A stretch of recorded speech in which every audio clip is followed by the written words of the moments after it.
Chapter 8. Now then, Mr. Lace continued, looking at Elvis and sucking his pencil, are you sure you'll be able to learn all the lines? Sure.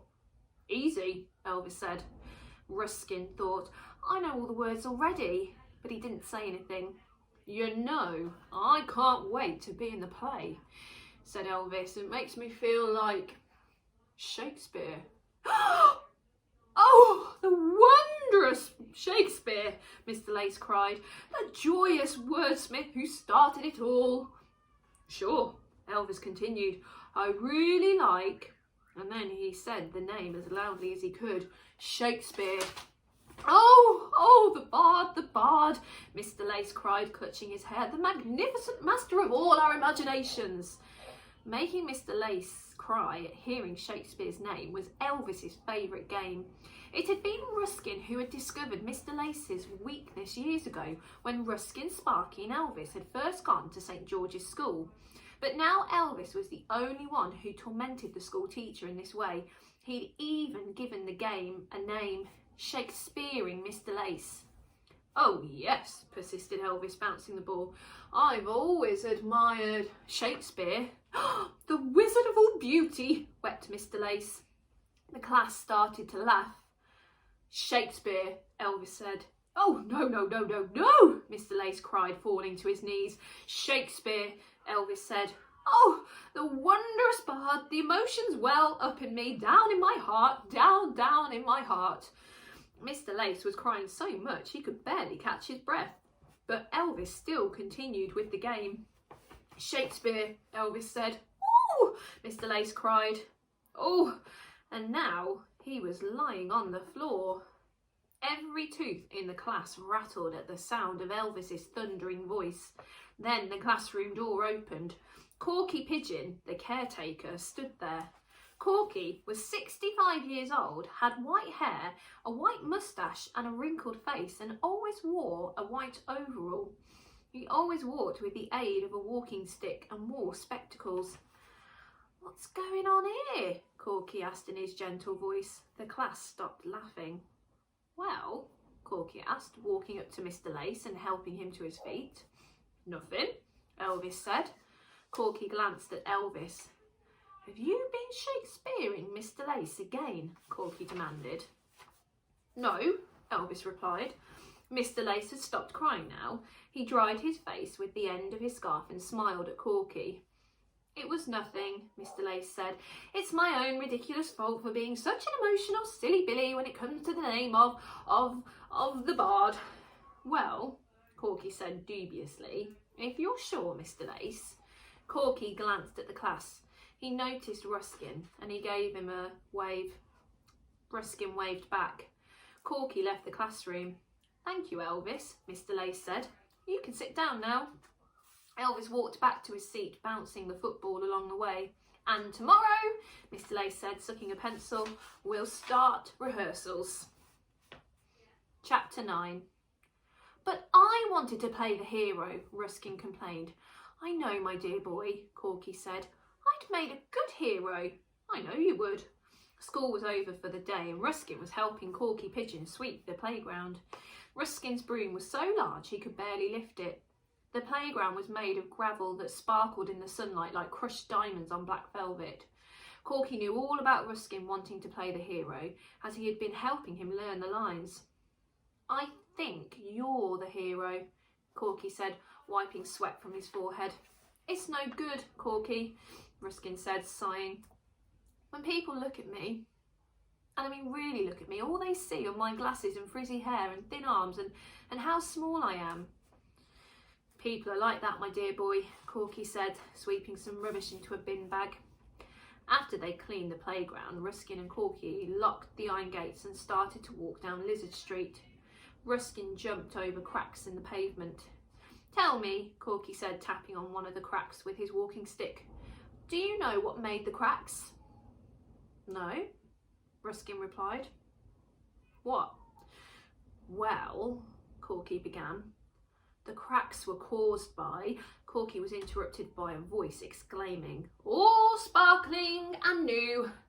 The voice belonged to Elvis's dad, Mr. Cave. Mr. Cave, along with Mrs. Cave, owned the Dragon and the Golden Penny pub. He was a small, bold, fat man who always wore a black tracksuit and always had a cigar in his mouth. At the moment of exclaiming, "All sparkling and new," he was up a ladder and had just finished replacing a broken window. As he spoke, ash fell from the cigar and landed on Ruskin's head. "Another broken window?" Corky asked. "Elvis broke this one this morning," Mr. Cave said, coming down the ladder. "He got Mrs. Walnut's shop last night." "I heard," Corky said. "You should take that ball away from your son." "He means no harm," Mr. Cave said. Above them, the pub sign swung in the summer breeze. "Eek," went the sign. "I must oil that sign," Mr. Cave said, puffing on his cigar. The sign had a painting of a bright green creature on it. The creature was supposed to be a dragon, and it had a golden penny in its mouth. Mr. Cave looked at the sign and said, "It's so hot the paint is peeling. If we get any rain now, it'll probably wash the sign away altogether." A window opened above them and Mrs. Cave poked her head out.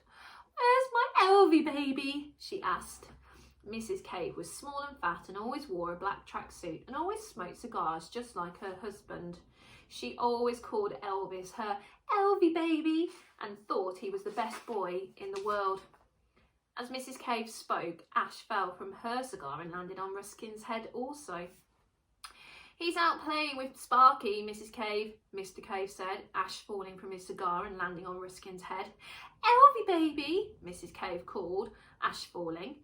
"Elvis," Mr. Cave called, with ash falling. Ruskin looked at Corky and said, "We'll have to go. My head's getting too ashy." Chapter 10. As they walked away from Mr. and Mrs. Cave, Corky brushed the ash from Ruskin's hair and Ruskin ran his fingers along the dark brick beside him. "Tell me, my dear boy," Corky said, tapping one of the bricks with his walking stick, "do you know what made the bricks so dark?" "No. What?" Ruskin replied. "Well," Corky began, "the bricks were made dark by—" Corky was interrupted by a voice asking, "Do you want something?" The voice belonged to Sparky's mum. Mrs. Walnut, who was just about to close her grocer's shop, was a small, thin woman with short, curly hair who always smelt of potatoes and wore a green apron. "You're closing early today, Mrs. Walnut," Corky remarked. "I know, but as you can see, I'm having to put in a new shop window. Didn't you hear the noise? Elvis broke my old one with that ball while he was sleepwalking last night." "We all sleep so very deeply on Lizard Street," commented Corky. "I'm afraid I didn't hear a thing." "Well, one day," Mrs. Walnut went on, "we'll wake from our very deep sleeps to find all our windows smashed to smithereens. You mark my words." From down the street, Mrs. Cave could be heard shouting, "Elvie baby! Elvie baby! Time for your tea!" Mrs. Walnut looked into their shop and called, "Elvis, your mum's calling." There was a pause, and then, da-boing, da-boing, Elvis Cave came out with Sparky. "I want an ice lolly," Elvis said. "I think you've had enough ice lollies for today," Mrs. Walnut said. "And besides, it sounds like your mum's got your tea ready." "I always have an ice lolly before tea," Elvis growled. "Don't I, Sparky?" Yes, sir," Sparky replied. "Oh, take one and go," Mrs. Walnut said, sighing. Elvis took a handful of ice lollies from the shop freezer, then walked down Lizard Street towards the pub, closely followed by Sparky. "Sparky used to be such a nice boy," Mrs. Walnut said. "He's changed completely since Elvis grew so big. Why aren't you friends with Sparky anymore, Ruskin?" "I want to be, but Sparky doesn't." Corky said, "Actually, I do want something from your shop, if possible, before you close, Mrs. Walnut. I'll have a packet of chocolate biscuits, please."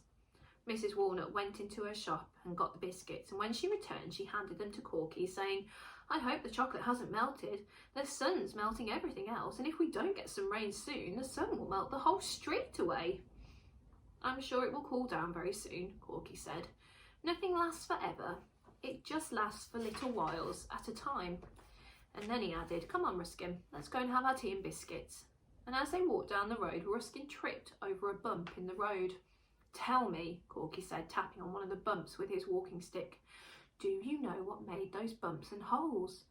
No, what? Ruskin replied. Well, and Corky began, the bumps and holes were made by... Corky was interrupted by a voice saying, We've got a new film.